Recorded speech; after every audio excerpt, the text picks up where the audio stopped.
Il-budget li għadu kif ġie ppreżentat mill-Gvern naqas li jagħti inċentivi lin-negozji tal-familja, negozji li jiffurmaw 90% tan-negozji f'pajjiżna.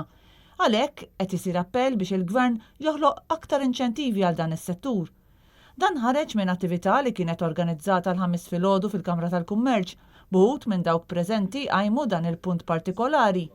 Sfida oħra li semmejt il-kwistjoni tal-kirjiet dejjem jolew fejn kelliem għal kumpanija barranija qal li meta jkollok ħaddiema barranin li jiġu jaħdmu f'pajjiżna u jagħmlu 10 xhur jitħarġu imbagħad jitilqu wara sentejn minħabba l-kirjiet ikun ta' telf qawwi għall kumpanija li tkun investit fihom.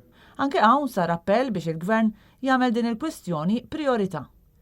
Punt ieħor li semma kienet ir-rata tat-taxxa fuq il-manifattura fejn intqal li pajjiżi oħra Ewropej bħal Franza, il-Belġju u r-Renju Unit kif ukoll l-Istati Uniti kienu qegħdin inaqsu r-rati tat-taxxi fuq dan is-settur. L-appell kien biex Malta wkoll issegwi f'din it-triq u tinċentiva s-settur bit-tnaqqis fit-taxxa.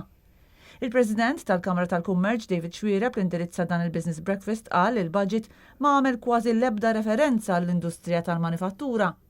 Xwiereb qal li skont rapport marbut ma' dan il-qasam kien hemm tnaqqis kbir f'dik li kienet il-manifattura fl-2018.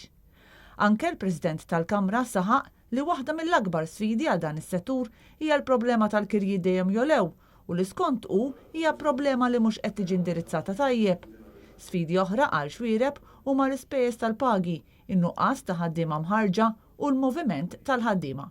David Xwiereb qal li jeħtieġ li jinstabu soluzzjonijiet għal dawn l-isfidi kemm long term kif ukoll short term.